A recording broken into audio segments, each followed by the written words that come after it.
Hi, everyone. We're back with another Eurythmics podcast. This is number 25. And I'm Rex Saldana with my co-host, Mark Stevens. Hi, Mark. Hello there. Today we have a special guest. I'm going to let Mark tell you all about him. Go ahead, Mark. Really excited to have Neal Wickens on today. Neal is a very interesting guest for us because he comes in as a fan, longtime fan of Eurythmics, but he has a lot of interesting background in the music business, and specifically with BMG, and specifically with several Eurythmics projects. So we're hoping to get some inside knowledge here, some inside scoop or whatever, but also how he got there and how he grew up as a fan of Eurythmics and ended up working on some projects with them. So welcome, Neal. You're in London, I believe. Yes, it's the day after the coronation here in the UK. It's very sunny, and I'm very excited to be here and talk about what was my job for a while, but has always been my passion, which is music and especially Eurythmics. Well, congratulations on the coronation. Is that a right thing to say? Congratulations. I mean, I don't know. It's like that's my sentiment for the whole British public. Yes, although not everyone, but we won't get into that. Yeah. That's a whole other podcast. Yes. It was very interesting to see a coronation. We haven't seen one in our lifetime, so. No, and it always makes me think of, obviously, the classic King and Queen of America. The Americans have never had a king and a queen. So Americans, in my experience, are always fascinated with our royal family because of that. Yeah, definitely. I watched the whole thing, totally fascinated. So I'm one of those. So anyway, so Neal, thank you for doing this. Tell me a little bit about, if you don't mind, tell us how you became a fan of Eurythmics. It started at a very early age, actually.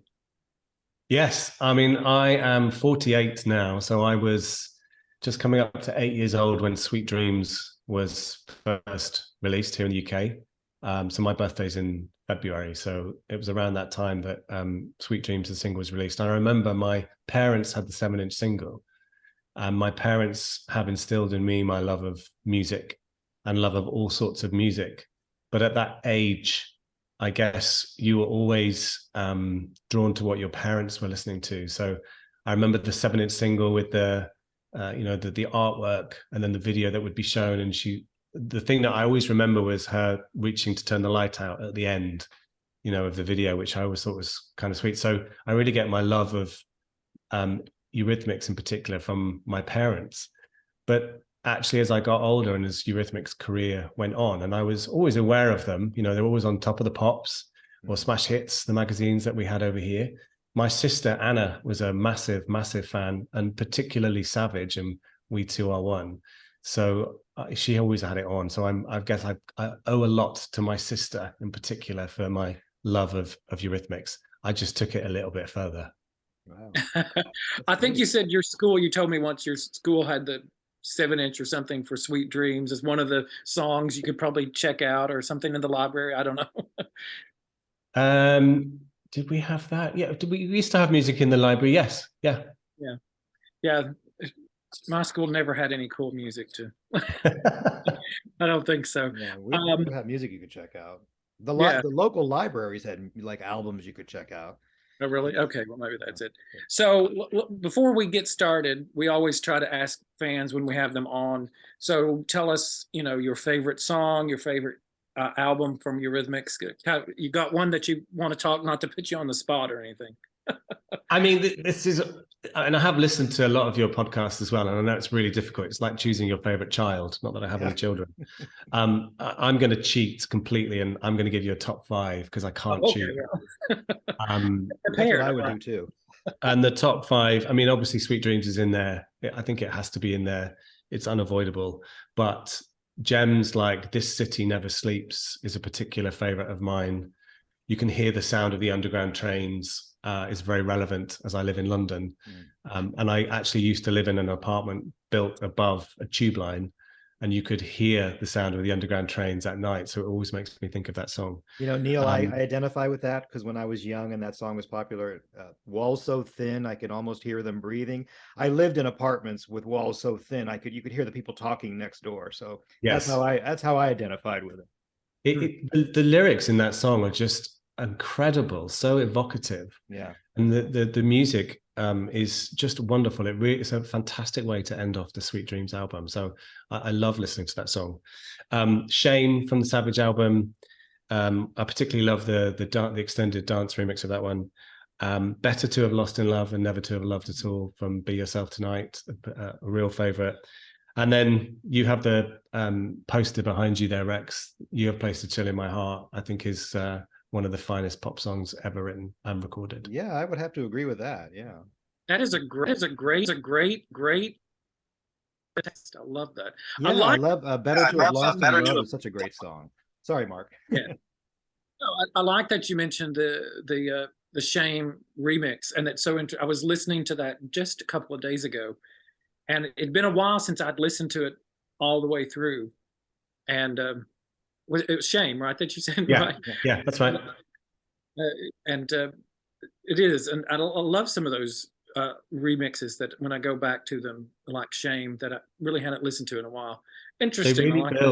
They really build and add so much. I think nowadays remixes can be so avant-garde and completely disconnected to the original material. I think what was great about some of those 80s remixes, they were additive to the original track, and you could really still feel part of it. And I think the ones for Savage in particular really did that. Yeah, I think you hit the nail on the head. Today's remixes they don't even sound like the songs anymore, you know. I have to give Lady Gaga credit. She put out a remix album, and when I listened to it, I thought, I don't know if am I going to like this? But it kept the original spirit of the songs, and it didn't change, you know, into something completely different. But there's the classic story, isn't there, of Aphex Twin, and then he was commissioned to do a Bjork remix, and the courier had turned up at his house to get the tape, and he hadn't done it, so he just picked something up and gave it to them, and it was nothing to do with Bjork, as I understand it, and this was the remix because he hadn't done it. Oh, so that's how it all started, huh?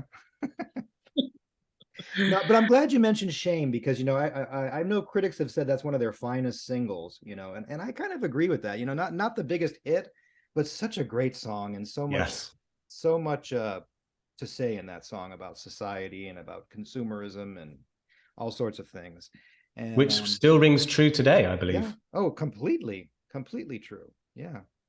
And it gets lost in the shuffle. Even, you know, it was set apart from almost everything else on Savage. Really, it was its own thing, its own being. Yeah. It's what an interesting list. I like that a lot. Very nice. Well, my favorite album is obviously Savage. It has to be Savage. For that, I've got, you know, so many amazing memories of listening to that growing up, and it's such an about turn from Revenge, so clinical. I absolutely love that record and play it from start to finish. And over the last few years, I've been trying to find all the additional mixes and tracks and stuff that were on 12 inches or obscure remix albums, and I think my deluxe edition in my iTunes library is now 26 songs, which is just brilliant. I just love that album. Every single song in it is a classic. Yeah, sure is. Are you doing a top 5 of your albums, or are you just sticking with... No, that's just Savage. Yeah, that's just pure class for me. Okay. Now, you started out after you I don't know. Well, you said you worked in a record store once, very early. You know, I guess one of your first jobs or something. And yeah, so I always wanted to be a musical theatre actor. That was my thing when going through high school. So at 18, I was trying my best to get into drama college. And as a big music fan in my hometown, I knew the owner of the record shop very well. I was in there all the time. And I remember one day going in on my 19th birthday. I'd been at work since like 4 a.m. I was a shelf stacker at a local supermarket. You know, everyone's got to start somewhere. And she knew I wasn't very happy in this job. and asked me, you know, was I thinking about something else? And I was very tired. Obviously, this was like 2 o'clock in the afternoon. And I said, why, do you want to offer me a job? And she went, yeah, come in and we'll talk about it. So I landed this amazing job in my local record store back when, you know, independent record stores in the UK really meant something. And I view my 4 years at Trading Post as my degree in the music business.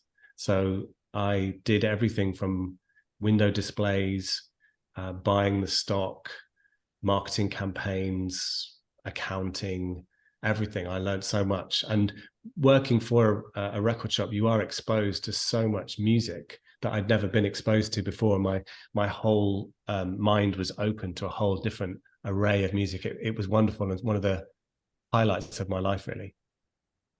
Wow. Did that help you get into the music business, or how did that happen?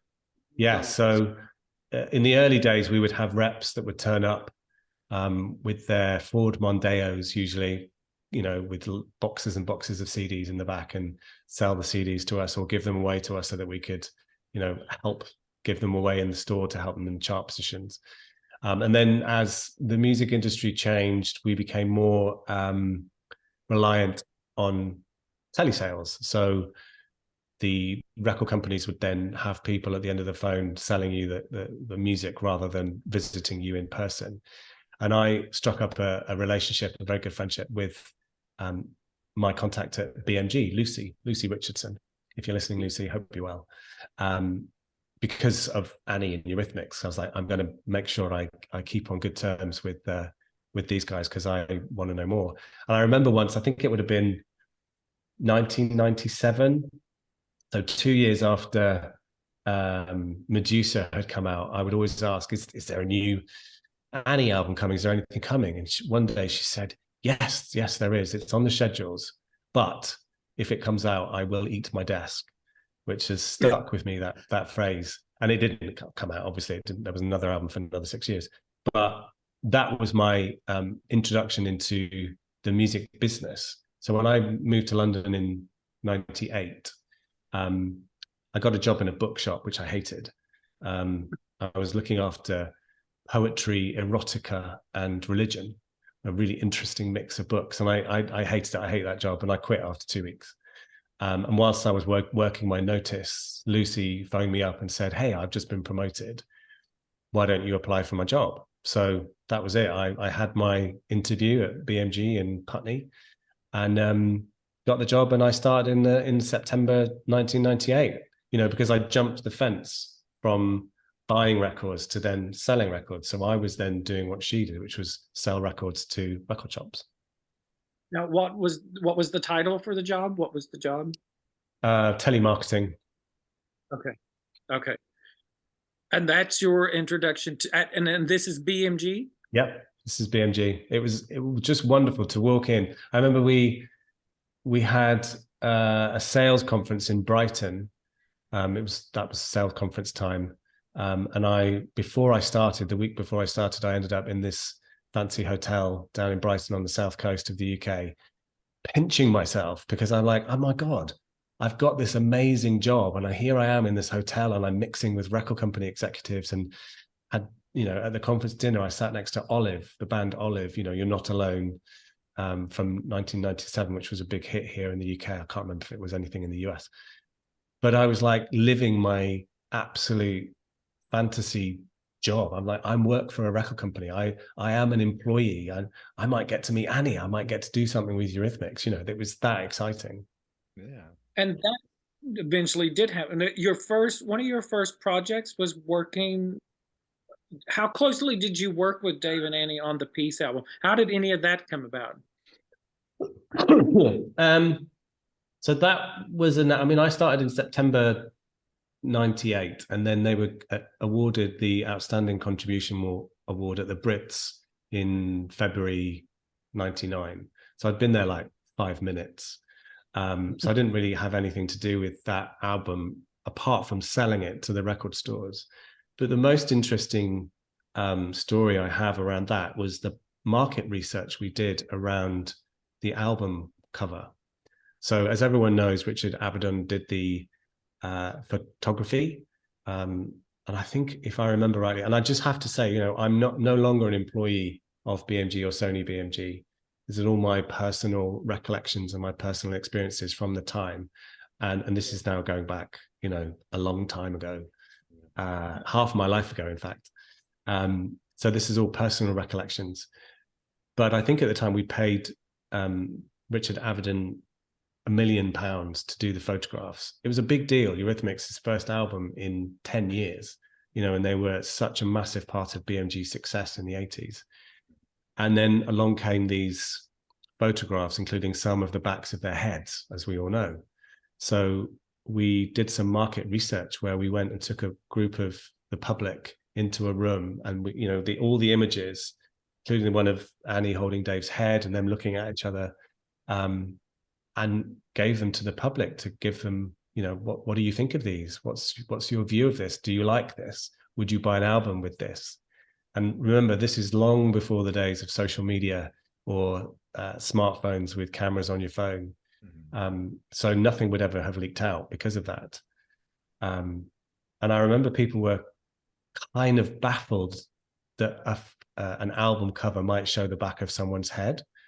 But ultimately, that was what Dave and Annie chose as the album cover. That's what they wanted to go with. It was very much let's go against expectations, which I think really sums up their entire career, right? But that was a really interesting snapshot as an employee, but a fan, to kind of go, oh, wow, this is how decisions are made. This is how an album cover comes to be. Yeah, from all the pictures that they showed, were there other ones that people liked better? Like maybe the one with his head under her arm or something like that? Or were there people that actually liked the actual cover that came to be? If I remember rightly, there was a little bit of horror within the record company leadership about the choice. I think the standard headshot would have been great, or them looking at each other. But ultimately, the artist has a lot of control over what happens. It's their music, it's their content, it's their creation, right? So in the end, they went with what we all know and love as the back of Annie's head. The back of his head too. They have had these things over the years. I know Clive Davis was not sure about the Bear cover back in the day, and she ended up explaining it, right, in the liner or something. I always thought that was unusual that she explained it. Yeah, well, for someone like Annie, and I think everyone's familiar with the term A&R, artist and repertoire, which back in the day would have been pairing a songwriter's song with an artist. So here is a song, here's an artist. How do we put them together? A&R. With an artist like Annie, she's not A&R'd by anyone. She does her own A&R. So when you're at the stature of someone like Annie, the success that you've had, you deliver. I mean, this is back then, right? And I'm sure it stands the same today. You deliver a finished product to the record company and say, hey, here's my new album, right? It's not a case of the record company kind of going, we need you to do this or we need you to do that because it's Annie Lennox. Right. Mm-hmm. Well, again, and I think I've said this on this podcast before, Clive Davis in his autobiography talks about that, and he, of course, the American record company president, but he talks about that he viewed Annie as an artist, and that he thought, okay, we could give her this load of songs and she would be huge and massive, and he said it was always interesting. He was always intimidated by her in a little bit of a sense, and I always thought that was so strange that this man who had created so many people and had done so many albums, and that and he said that in a positive way, in the sense that because she was such an artist, she wasn't going to be dictated to, and he knew that, and he wasn't even going to bother trying to do that. So it's interesting. So when did you first have the opportunity of your lifetime and meet Dave and Annie? When did that actually happen? Oh, so I'll just give you a little step between that. Okay. So I had the opportunity to change jobs. So I was in the sales department selling records. and I had the opportunity to go and work in the commercial division, which is like, you know, the division that would do all the back catalog stuff and the non-frontline products, with a guy called Charlie Stanford, who enticed me into the commercial division by saying they were looking at doing the remasters or the repackaging of all the Eurythmics albums. So I started that process in 1999 with Charlie on the side. In the end, I ended up staying in sales and I got promoted up through. And by the time I left in 2007, I was head of sales for Columbia Records UK after the merger. But so I was working on all the reissues. But my first time of actually meeting Annie was for the Bear album. And a few of us went up to the studio to listen to the album for the first time. Sarah Silver, who was the head of international, I think she either knew or was the cousin of Stephen Lipson, Annie's producer. So she said, let's go up and listen to the album. So it was the first time the record company had heard it. So there's people from TV and radio and press and sales. None of us expected Annie to be there, right? Because we're just going to go and listen to the album. And I walked into the studio and there's Annie fucking Lennox stood in front of me. I mean, literally, how old would I have been? I was 28, literally was gobsmacked. Oh my God, there's my icon. There is Annie Lennox. And I'm about to listen to her new album for the first time anyone's ever heard it with her. So we sat and we listened to the album, and my eyes are just like boring into her. She's on the other side of the room, and she's obviously she's really taking in the music and listening to it in a different way because there's other people here for the first time. And the album finished, and she looked up and she said, "That's really dark, isn't it?" That was her first description of the album, because obviously it was very personal about her split from Yuri Fruckman. And I was just beside myself with joy. Like, you know, the inner kid was there, like really thinking, I can't believe this is happening. The little kid, and you know, that grew up loving this woman's music, and here I am in a professional capacity.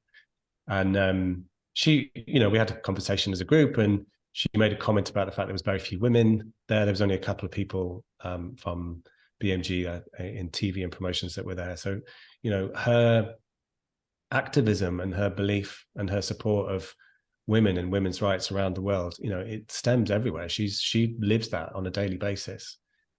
And as we were leaving, I thought, this is my chance. I may never get this opportunity again. So I went up to her and I said, I just wanted to tell you that I'm a massive fan, and you should know that somebody who really loves your music is working on this project and really believes in you, and it's not just a job. And she took me by the hand, held me by the hand, looked me straight in the eye and said, "Thank you so much. That means so much to me." And I started to well up, and then somebody pulled me away. Get Wickens away from Annie Lennox. That was just wonderful, just magical. You know, you never think you're going to meet your idols, and then here I am working on her project. Yeah, that's amazing. I love that at the end of it, that she acknowledges how dark it is. But I also love that at the end of all that, you were in this sense of so much, as you just put it, joy. And even after listening to that album, which of course any of us can listen to that album, which is one of my favorites, in so many different ways. And I think too, it was very interesting that you said that she acknowledged from the people in the room that there were not a lot of women, because I think that is a very because of the subject matter. I think I think perhaps it speaks to women in a different way. Not that men can't understand it, of course we can, but because of the divorce and because of what she went through, and I think just even on a recent podcast that Rex and I were talking about, you know, she could have talked a lot in interviews about that album from this very personal sense that I think a lot of people could have acknowledged and felt, you know, going through those same emotions of a shattered marriage or whatever. So anyway, it was very interesting. But again, to go back to that she acknowledges, boy, this is dark, isn't it? And you're back here, you know, in some row, like, oh my God. Well, yes. and the last song on the album is so dark anyways, you know, oh God. I mean, it ends on such a, yeah. Actually, I've said this before and I'll say it again. If I think Bear should be listened to in reverse, because if you listen to it in reverse, that's the trajectory of a failed relationship. You start out with, oh God, what has happened to me? And you end up at the end with 1,000 beautiful things. You come out of it and you're happy and you've recovered. Or that's a good one. But if you look at the track listings, if you do it in reverse, it's kind of like the end of a relationship, the hell the person goes through emotionally, and then the end where they come out of it and they're a stronger person. Is it sort of like what is it, the 5 stages of grief, and you end up with right at the end? And of course, I'm not saying that it is actually that way done in reverse, but you know, oh God could never have been the first song on the album. No. So I'm going to do that. I'm going to listen to that in reverse. That's a really good idea. Yeah, I mean, think about it that way. Think about the steps you go through when you've been through a breakup. The first step is, oh God, right? Yeah, so, yeah, I am divorced myself. So yeah, I can really empathize with that. Of course, the ultimate divorce song is obviously ABBA's "The Winner Takes It All," which I listened to on the day my divorce came through, which was 6 years ago today, actually. Oh, well. ABBA's We're happy about that. We're happy about that. Okay, all right. Never know how to quite take that, but so that's 2003. Yep. And coming up fairly quickly is the remasters project. Yes. And I if I remember what you and I have talked about, you were very involved with that. Is that correct? Yeah, I mean, myself and Charlie Stanford, we did that whole project together, which was, you know, like a kid in a toy store, right? I was basing my own personal desires as a fan of the music balanced out with what we were allowed to do from a record company perspective. And, you know, I've read lots of people's comments and thoughts about the reissues over the last however many years it is, 18 years. And I try not to take some of it personally, because I know at the end of the day, it's my name on the label as a music consultant, right? But I worked on that for 6 years. And, you know, you can see here my pride of place, the Eurythmics box behind me. There were so many variations on what that could have been. I wanted it to be double discs, you know, like Pet Shop Boys with their Further Listening packages. To me, I think they're the epitome of what a great remastered package should be. And I was basing what I wanted to do on that, but I wasn't allowed to do that from a budget perspective. And I've just moved house. I'm in a new place now, and I've been going through a lot of boxes and found lots of stuff. And we actually meant to release the remasters in 2003. I have a sales brochure from 2003 detailing what we wanted to do, but then Bear album came out. So then we were like, okay, we're going to shelve that for now, and we're going to do it next year. And the starting point for any repackaged album, remastered album, is the master tapes, right? So it's what's in the archive, what's in the vault, what have we got to play with above and beyond the album tracks that everybody knows. And I remember having this box arrived with all the tapes from the archives, and you're like, oh my God, this is gold dust. This is so valuable. Again, I can't believe I'm getting to do this. I'm being paid to do this. One thing that we did find, that there's, at the time, couldn't find everything, right? There wasn't every single thing that had ever been released was available in the vault.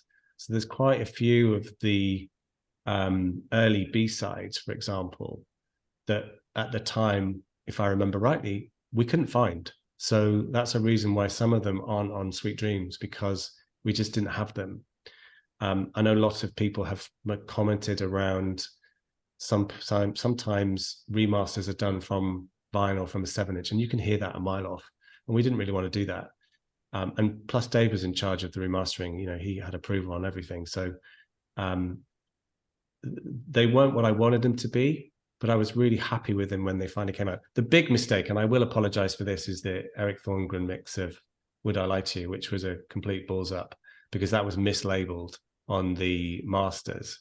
But I think either end of the last year or this year, it's finally been released digitally on a compilation. Yes. So I've updated my own track listing in my iTunes to make sure that that's right. But I do apologize for that, but that was mislabeled.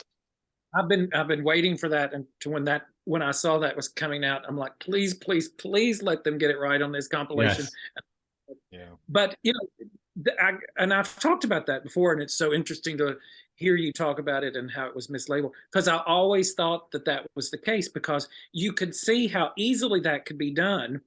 ET extended, EXT period, how easily things like that can happen.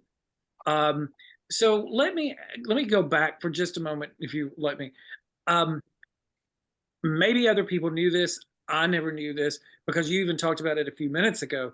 I never knew that the remaster project, Ultimate Collection, whatever, was that long in the process.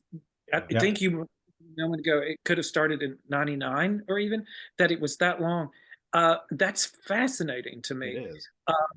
What takes? Well, if you think back to 1999, Eurythmics had done a performance for the outgoing BMG president, John Preston, the year before, first performance they'd done in 8 years. And out of that was formed the seeds of what ultimately became Peace. And the record companies all take turns in being the chairman of the Brits. And so somebody thought it would be a good idea to get Eurythmics together to do that as a launch for what might come that year. So the idea to do the remasters came out of that, because all of a sudden there was this press and interest in Eurythmics catalog again. They were working together, they were talking to each other, and it was about maximizing the potential on that. But then the Peace album came out, and then it was decided, you know, let's focus on that rather than the reissue. So it gets pushed out for whatever reason.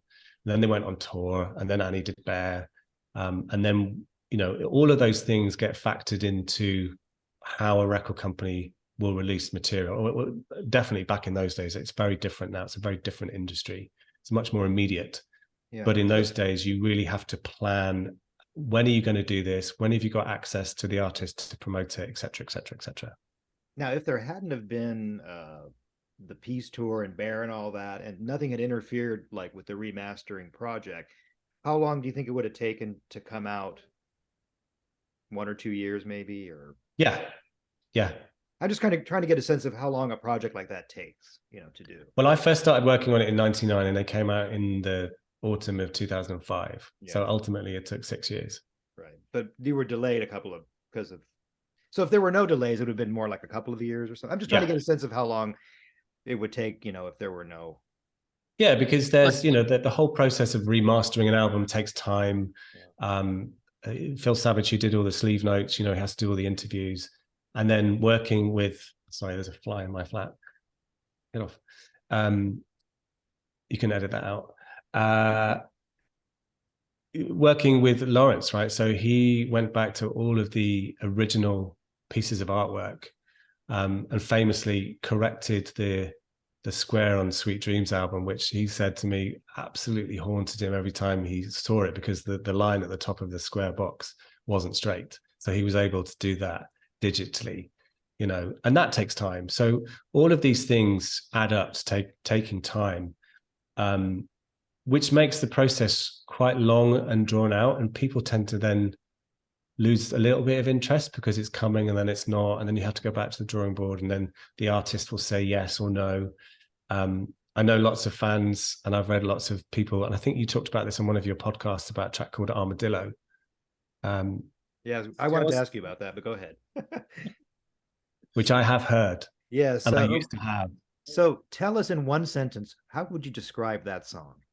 Very much like an electro dubby, offcut from somewhere between In the Garden and Sweet Dreams, quite avant-garde.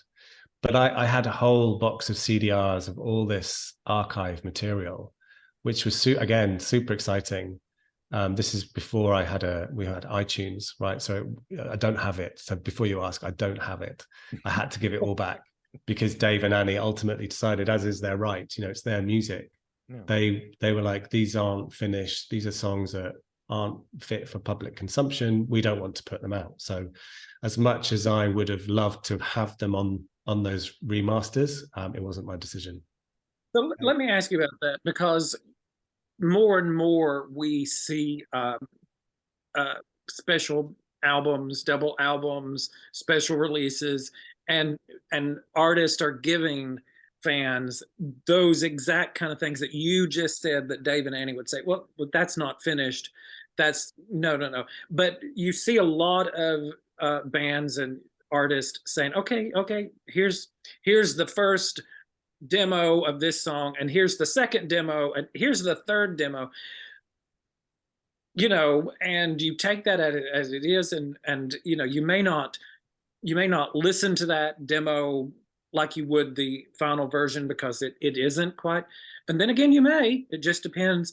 But they've always, I think we've heard them talk about that, we don't do a lot of these things, and or back in the day you could see Sweet Dreams where they went through several incarnations of the songs. I could give you a Mirror being a great example of that, but a lot of fans are getting some of these things from different artists. Was that something not done back in the time, or was it simply Dave and Annie saying they couldn't be convinced? Like, did the record company, did you or the record company ever say, but I think fans would like to hear this? It's interesting. It's part of your. So can you talk about that? Definitely. I mean, as a music fan, as well as at the time working for a record company, and to be honest, I struggled sometimes working for the record company because I could see everything that it took to get an album onto a shelf in a record store, obviously very different nowadays. And I really struggled because it kind of took my love of music and going to buy CDs and records away a little bit. But as a fan, you do, and as somebody that was, selling the records, you have a sense of the commerciality of a release. And obviously you say to an artist, this is going to sell better if you've got something on there that the fan doesn't have. I remember being in a scheduling meeting and we were talking about a Whitney Houston single release around the greatest hits that had come out. And the person in the meeting, I won't name names, the person in the meeting said, this is what we usually do with Whitney. And I was like, but that was on the last single. That's not of interest to the fans. That's you're not giving the fans what they want. You have to try and deliver something that's different, that's got a different remix or a different B-side or whatever that might be, so that you really get fans engaged to help drive the single up the charts, not just put the same old B-side that you had last time, because that doesn't work.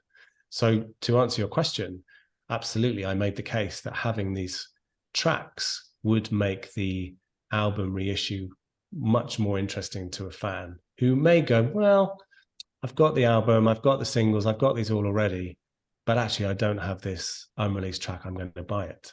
But at the end of the day, it's their decision. Sure. If they don't want to release something, nobody can force them to do it. I think we've talked, we're all fans of ABBA as well. Benny and Bjorn are very similar in that respect. They don't want to release unfinished versions of songs because they're not done. We got ABBA Undeleted in 1994, but they're like, we don't want to release all this other stuff because it's not what we want to do. I think on the Visitors repackage, there's that from a twinkling star to Like an Angel Leaving, whatever that track is, and you see that progression, how the songs change, all the demos, which I thought was a fascinating insight into the creative process.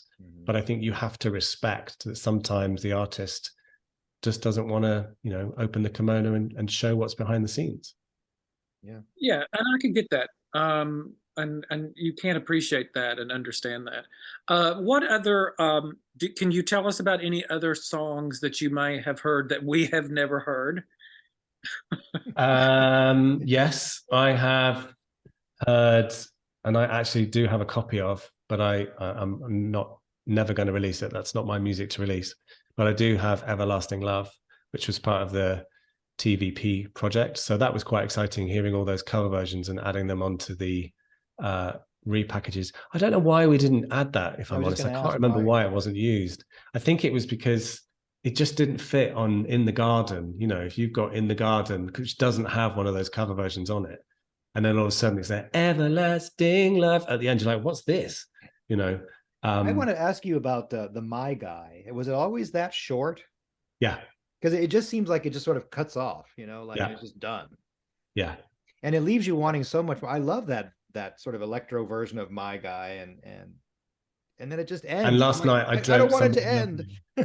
What? Yeah, you want them to carry on, because I think it was George Harrison, wasn't it? They were doing that project with George Harrison. It never quite got to see the light of day.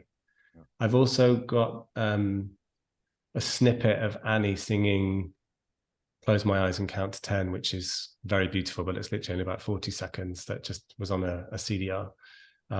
But the other stuff. What is that from? What era is that from?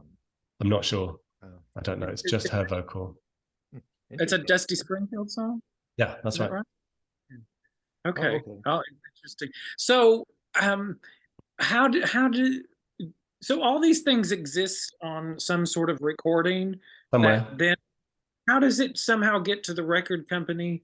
How is it just not in Dave and Annie's studio? I mean, I don't even think I understand how that works. So you have to remember that an artist is signed to a label, and the label owns the copyright to those recordings in general, standard. So they own the masters. When Annie was doing her solo stuff, it was her company, La Lennox, which was exclusively licensed to RCA BMG. It was one of the biggest fights, I think, in history was always Prince was fighting against Warner's for control over his masters, George Michael as well. You know, you control them, you make the music, but you don't own the rights to it. So it's very important to remember that if there is stuff that's been delivered to the record company, it becomes their property. And you can argue about the pros and cons of that approach, but historically that's how it works. Yes, but how does a 40-second clip make it to the record company? How is that just not something that you're fiddling around with? Yeah. Somewhere that gets delivered for, I don't know, for a B-side, or this needs to go into the vault, or whatever the agreement is. Yeah. And this is, we're going back a long time. This is 30 odd years ago, 40 odd years ago. And contracts were very different back then. You know, I think artists and management are much more savvy now in how they go about licensing their music. Like the current BMG, the current incarnation of BMG very much acts as a conduit for artists who own the copyright to their own recordings and just use BMG as a conduit who provide marketing and distribution. But, you know, they still own, the artist owns the copyright now, which I think is a fairer system personally. Let me go back to one thing you said a few moments ago about that some of the early B-sides and sort of things, they simply could not be found, the masters of them. What worries me now, let's say that Sony, is it Sony Legacy or something now? Is that what it's called? Anyway, they want to do something again. Isn't that, I mean, how much more difficult is it after all of the years that have now passed to even find these? I mean, how difficult is it to find these things, and they're all cataloged somewhere, or hopefully cataloged, or perhaps what you mentioned, were either not cataloged correctly or in the wrong space? Yeah. I think it's obviously been some time since I was an employee at BMG, Sony BMG, but I think artists and record companies have become much more aware of the need to protect these masters. we all know the story of Universal and the fire at one of Universal's archives, where not only the original masters, but the copies of the masters went up in flames because they were stupidly held in the same place, right? And that's it, gone. You know, the opportunity to remaster those tapes disappears.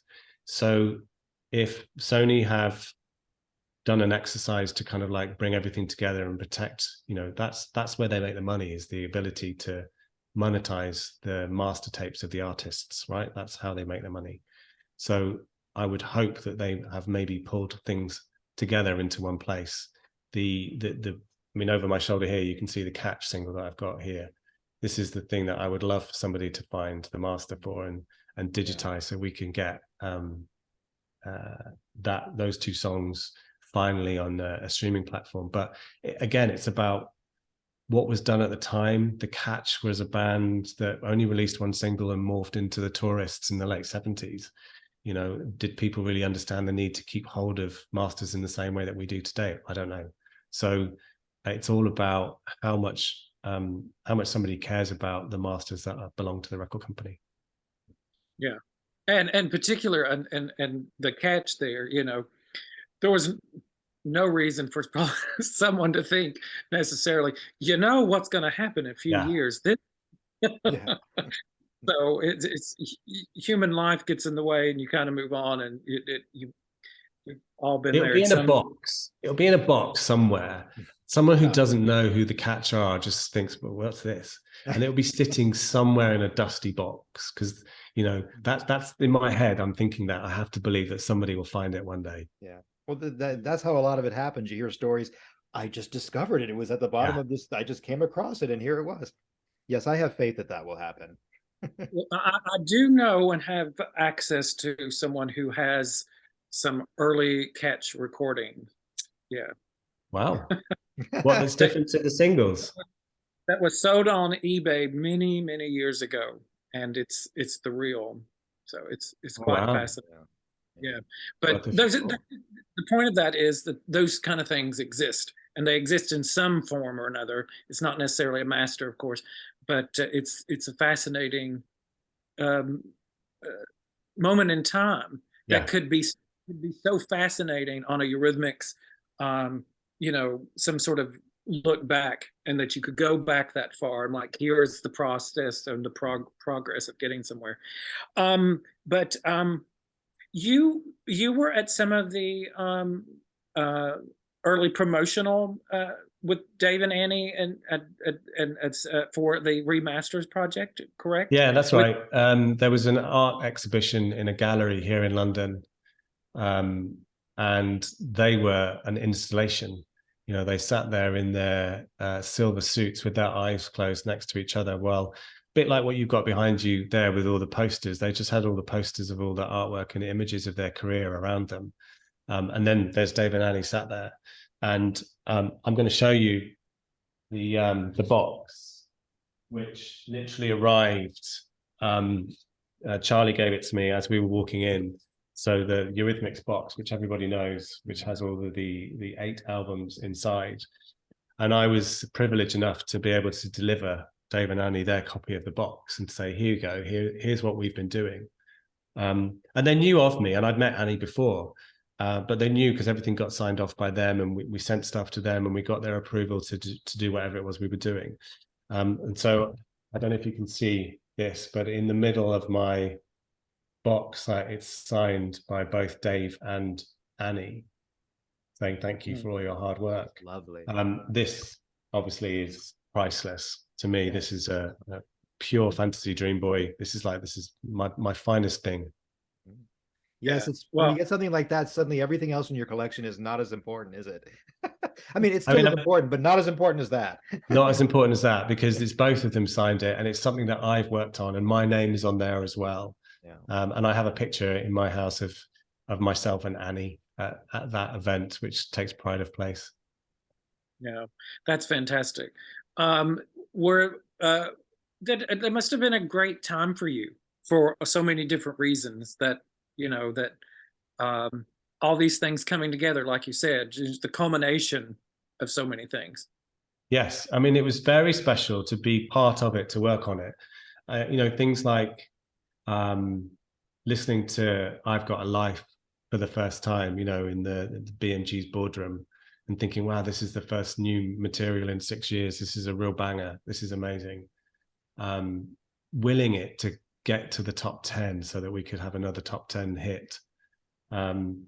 Listening to Into the West for the first time in my office. A CDR had turned up, and Jed Doherty, the president of the music division, came down to my office and said, you need to listen to this. So I put my headphones on and turned this song up loud and just cried all the way through it. Those moments of bridging the gap between a fan and somebody that works in the music business. And there aren't a lot of people, I would say, that were really, they just were doing a job. There weren't that many people that were into it as I am. Not the stuff I liked anyway. And then things like working on the Annie Lennox collection, and presenting feedback to her on how it should be presented and what should be included. And that's why we have the second disc, for example, because we were making a case for Into the West to be included on that, but she felt, again, it was a little bit too dark and wanted to, well, maybe we could put it on a second disc. Okay, that's a great idea. Here's the other things that we can do. And I really wanted to do a remastered release of Under Pressure that she did with David Bowie for the Freddie Mercury concert, because I'd worked on the Lisa Stansfield Greatest Hits project in 2002, 2003. And we'd put on her track from that concert with permission from Phoenix Trust. So I thought we could do the same for Annie, but in the end, that idea didn't go anywhere because that had never been released. It's only on YouTube. And I thought that would be an amazing thing to kick off. And the final idea that I had, kind of like you said about going full circle, Rex, is about who could we introduce an artist of the time with Annie to perform. So I came up with the idea of Annie doing a duet with Beth Ditto of The Gossip of an old Tourists track to kind of like bring that full circle, which went to her and her management team, but ultimately wasn't taken on. She went with their cover of the Ash song. Yeah, but I thought that would have been a really good thing to do. That's very interesting because there's photos of Annie with Beth Ditto from around that time, so they clearly met each other. Yeah. Yeah, I saw the Gossip on Cyndi Lauper's True Colors tour, a few years back. Oh, great band. About 10 years ago, yeah. But yeah, that's interesting. Wow. Let me go back for a moment on the Ultimate Collection. There are 2 new tracks, and there was always discussion of a third. Can you tell us anything about that? Yeah, do you remember? Like a duet with Kellis or something? I'm sorry, Rex, what did you say? Well, Dave Stewart used to say that there was one unreleased track, from Ultimate Collection, I Got a Life, and Was It Just Another Love Affair? But there was a third song they had done as a duet with Kellis, the singer Kellis. Oh, that's news to me, and no, I never heard that. No. Oh, okay. Well, sorry, I can't help you on that one. They talked about it. It was talked about in interviews at the time by Dave. So we're all wondering. There's a song out there with Eurythmics and Kellis. I never heard it. Never heard it. Never saw it. Well, then I'm wondering if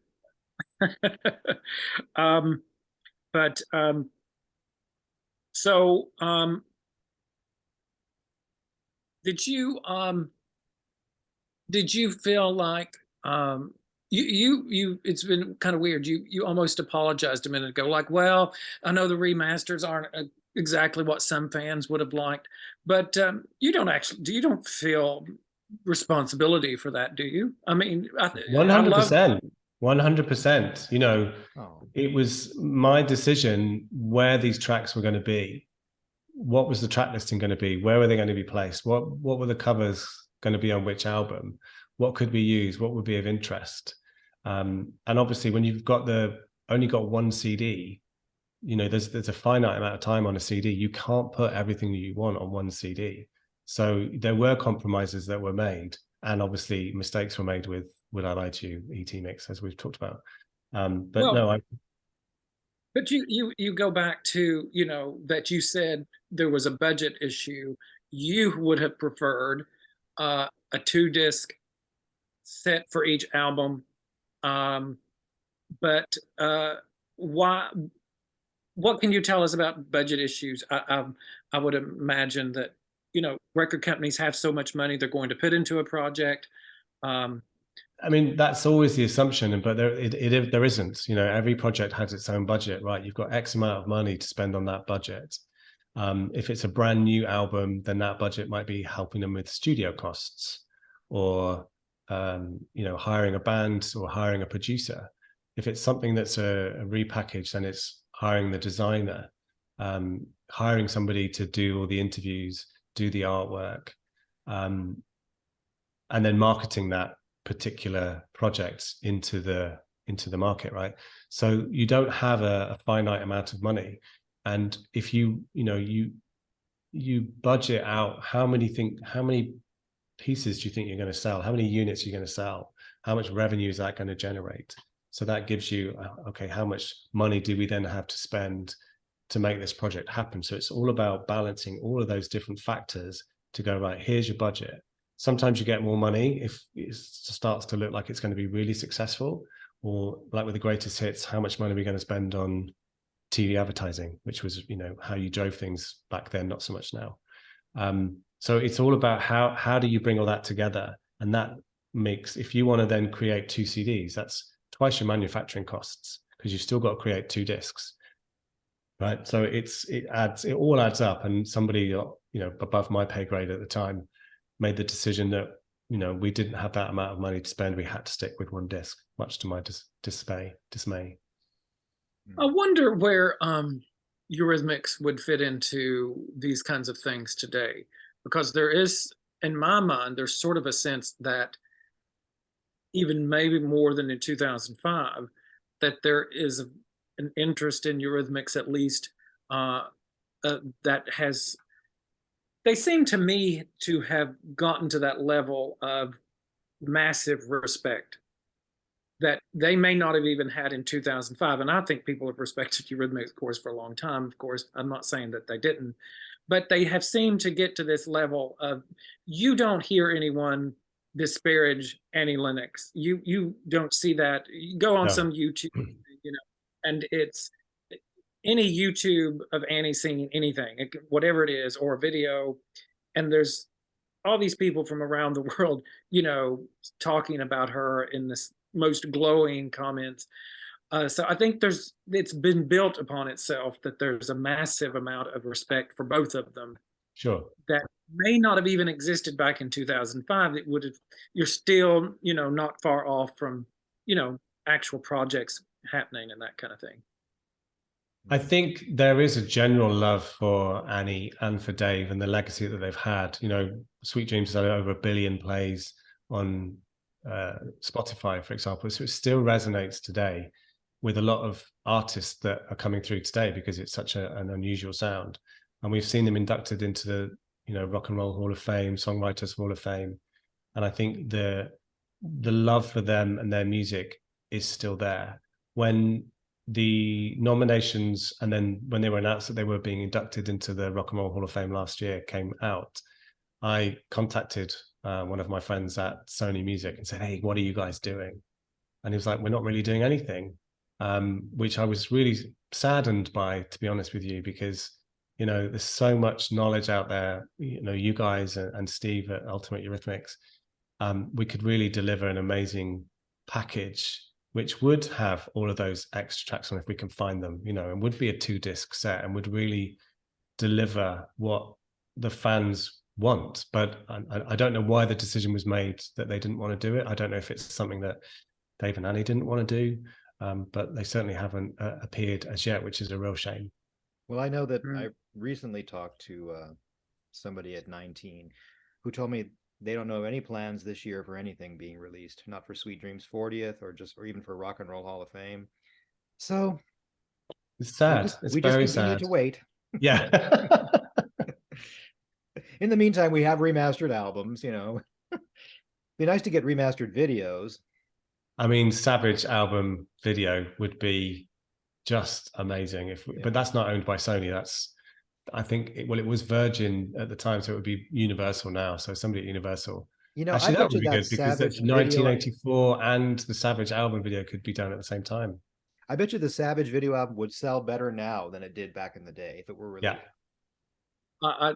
that I think people would go bonkers for that. If you really did that well and you went back and got all the various videos and all the, I'm sure there are interviews. What you could do with that is amazing. Let me ask you really quickly. I thought about this when you just mentioned 1984. Of course, 1984 was not part of the boxed piece. Different record company. I'm assuming that was that. Yeah. Yeah. What about? Go ahead. Sorry. We didn't have the rights to that, so it wasn't something that we could do with. And I don't remember any conversations happening with Virgin at the time as to why they didn't want to do it at the same time as us. But that would be great. You know, I've really got into that album again recently, and it would be nice to hear that remastered with whatever's in the archives for Virgin. But that's up to them. Well, even from a podcast perspective, Rex can probably talk more about this, but we've done, I think is this our 25th podcast? 25th. I think it is. But one of our early podcasts was about the 1984 album, and it still remains to this day our most downloaded podcast, which is always surprising to me. But I think there's a set of people who really adore 1984. It is more than Sweet Dreams, more than Touch. It is a culmination for people that it's the Eurythmics album project. So it's very fascinating. I think Virgin, whoever would be at this point, could do really well with that. And it's probably not one of those things that a record company, maybe you can speak to this, I think it sold well, but it wasn't Sweet Dreams. It wasn't Be Yourself Tonight. It wasn't Revenge in the sense of sales, I'm assuming.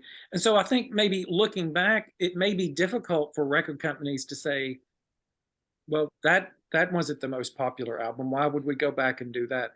But also you have to think that Eurythmics as a group were signed to RCA.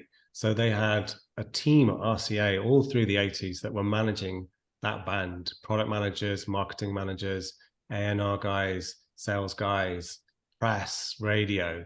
They were focused on that artist as a band for that roster. Whereas 1984, from a purely business perspective, was a soundtrack for a film that was put out by a label who obviously had a deal with their film studio to release the soundtrack. And I won't go into the story around the soundtrack, that's well documented. I'm sure you talked about it as well. But there was no one there that's then fighting for Eurythmics as a group at Virgin because they weren't a Virgin artist. So it was released, I would imagine, and then quietly put down because there's nothing else they can do with it. Right. So it would be a difficult kind of, it wouldn't necessarily be a conversation that's coming up, even if it just that kind of thing. So again, go back to Boxed, Touch Dance, and Eurythmics Live, the live album. Clearly, those were albums that could have been included. Were there ever any discussion? I know they're kind of like offshoots, but was there ever any discussion that those could be in Boxed as well? Do you recall? I wanted the second disc of Touch to be Touch Dance remastered. But again, we couldn't do that. We weren't allowed. So it wasn't deemed a big enough release to be able to pour it into an album on its own. And yeah, I don't know why we didn't do Eurythmics Live, which is a great album, especially the third disc with all the acoustic tracks. And I remember buying that as a fan in 1993. I got my A4 card that came in the post saying, hey, this album's out, brilliant. I don't know why we didn't do that, but I think we were just purely focusing on the studio albums. Yeah, that makes sense, I guess. Really interesting conversation. And I absolutely knew it would be, because not a lot of people get to have this experience that you've had, to go from very young fan who grew up in a household where music was important, but specifically these two, Dave and Annie Eurythmics, were important or loved, by parents and a sibling and you. Yeah. And it was a dream come true for you. It was a dream come true. Yeah. I mean, I still, when I listen to their music now, I still have conversations with my sister about, I can't believe I had dinner with Dave and Annie after they were inducted into the UK Hall of Fame. I did that. This is a kid who grew up in Gloucestershire in the west of the UK, and I worked on these things. It's a real. I'm so proud of what I did. I'm so happy that I had that opportunity, and that Dave and Annie allowed me to play in their world for that brief amount of time, and I was just somebody that would help get their music into the marketplace. Did it ever become normal, or when you were in those special situations, or was it always, did you always have to pinch yourself? Clearly you could, the right to be there, you were part of the company, but was it always special? Always special. Yeah, absolutely. It wasn't just a job for me. What's the saying? Do what you love and you'll never work a day in your life, right? My job was my hobby, right? So I was going to gigs like 4 nights a week, sometimes 2 gigs. You would, take some buyer at HMV to a little gig for a new band that you were trying to push, and in return you get them tickets to see Alicia Keys or Rod Stewart, or whatever it was. So there was that element to it, so that was pure joy. Like it wasn't work for me. It was literally living my hobby. And when you have a bond with an artist, like Dido introduced me to her dad as the man who sold all her records in 2003, which was really, I don't sell all your records. I'm just somebody that works in the sales team. But, things like that. And I spent my 29th birthday in the studio with Faithless listening to their new album in 2004. And Rollo used to come sit in my office and talk to me about their records because they didn't have management. That was just normal. And the most difficult thing would be, you come home from work and you meet your mates at the end of the day or the weekend, and they say, oh, how was your week? Oh, I hung out with Dido, or I hung out with Westlife, or I had dinner with Lisa Stansfield, or whatever it was. After a while, people go, oh, you're just showing off. And I'm like, actually, no, I'm just telling you about my week. This is what I do. So after a while, I would stop. I just wouldn't say. I'd just say I work for a record company. And then obviously when Simon Cowell, who I worked with at BMG before he was Simon Cowell, became famous as a judge on Pop Idol and X Factor, it would be like, oh, you work with Simon? Oh, do you work for Simon Cowell? I'm like, no, I work with Simon Cowell. There's a big difference. Yeah, very big difference in that. But is there, Rex, do you have anything? No, you wanted to bring up? We covered the Annie Lennox collection, which is what I wanted to bring up too, and we talked about that. I can't think of anything else now, unless Neal has something he wants to say that he hasn't said so far, or I don't know. I mean, at the end of the day, I'm still a massive fan, and I've always got Eurythmics on. And there's a guy, Steve Hart, who's been doing a project on building a CD single collection, which has been fascinating to watch. So it's inspired me to do that in my own iTunes library, to create, the singles. And then you realize just, oh, I don't have that version. Oh, I don't have that version.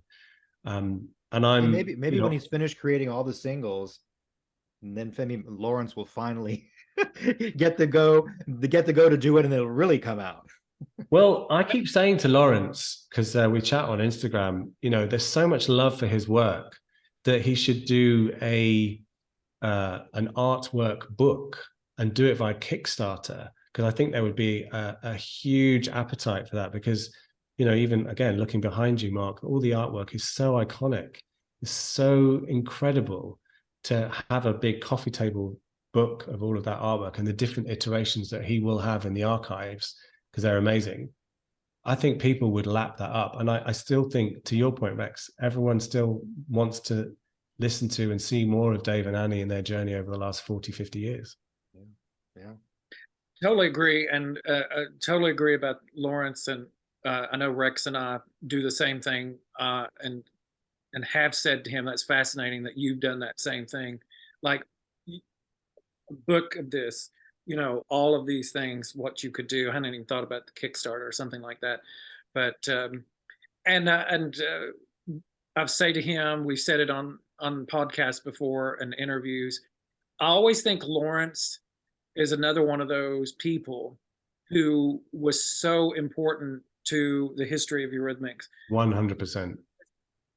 The look that he created and the designs were incredibly important. And I love his story. I love it like I love your story in this sense, but I love his story. He was in the right place at the right time. Yeah. And his entire career changed because he walked into that record company, hoping to get a job as a designer. And they just happened, Dave and Annie just happened to be there. And that's just fascinating. Yeah. But I love that kind of stuff about life anyway. So that always fascinates me. But it's been so really great to talk to you. And I think you and I have like talked over time over a little bit, and we've seen you on the the Facebook boards and all that kind of stuff. And just like you mentioned Steve Hart a moment ago, his project has been so fascinating. Yeah. I've been so into that because I have all those things and how he's been specifically doing it and what specifically he's going to include. But you can see what a fascinating project that would be. I'd love for, someone at a record company, or I don't know if Dave and Annie see those things, but, and I think people look at it differently than from fans. And I think that is probably that we benefited, whether you know it or not. I think all fans benefited from you being there and that you were a fan. And you may say, I know this wasn't exactly what everyone was looking for, and it could have been slightly different. But I will have to say, getting the remasters project, that was huge as a fan. I mean, was it absolutely 100% perfect? Nothing's ever going to be 100% perfect. But man, it got us a lot of stuff that we hadn't heard. It got us a lot of stuff that we had not had remastered, clearly, and some B-sides and some remixes. Do I want more? Yes. Yes. We want it all. I mean, I think we can, what I've said to Steve is like, I will get that in front of the people that I know still at Sony. If you deliver a kind of like, hey, here's what it could look like, here's half the work done, then it allows them to kind of like maybe run with it. Who knows?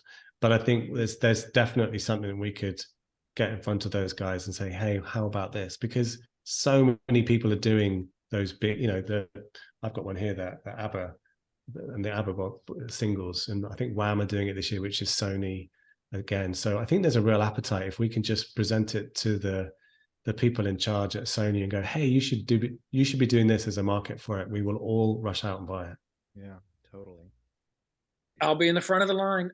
We would love to have you back on any future podcast. I hope you've enjoyed this. Oh, it's been great. Thank you. We so appreciate all your insights and sharing all that stuff with us. And like, I have to echo what Mark said, the remasters thing was great. And I know that you worked on it. So you have your little opinions about this could have been better, or I'm sorry about that. But like Mark said, the fans, we were so happy to get it.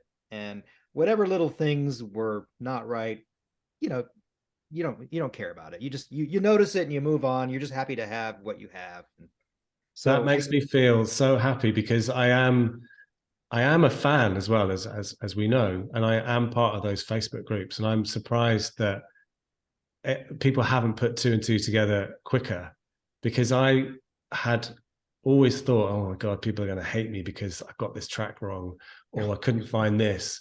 Because if it was me on the other side, I'd be like, oh, you've done it wrong. So I've carried that for years. So for you to say that is really good for me. I feel like I've been absolved of my sins. Yes. And I think no sins, but I think when all the fans hear this podcast, I think I wouldn't be surprised if you see some comments echoing the same thing. Oh, I hope so. Thank you. It's been great. I've really enjoyed this. Thanks for having me. Yeah. Thank you. Please come back. Well, we can, I don't know what we talk about any further, but we could just pick a subject and talk with you about it. I'm really fascinated that you were so young when you got into Eurythmics. That really fascinates me, because at 8 years old, I wasn't even listening to music yet. Well, when I was 3, I was obsessed with Debbie Harry. So 1978. Well, that was my first. Well, ABBA was first, then Blondie, then Eurythmics. So for me, I remember Debbie Harry, and then it was ABBA. So I'm a massive ABBA fan. And my parents, as I say, and my sister just had music on all the time. So music is just part of my very soul.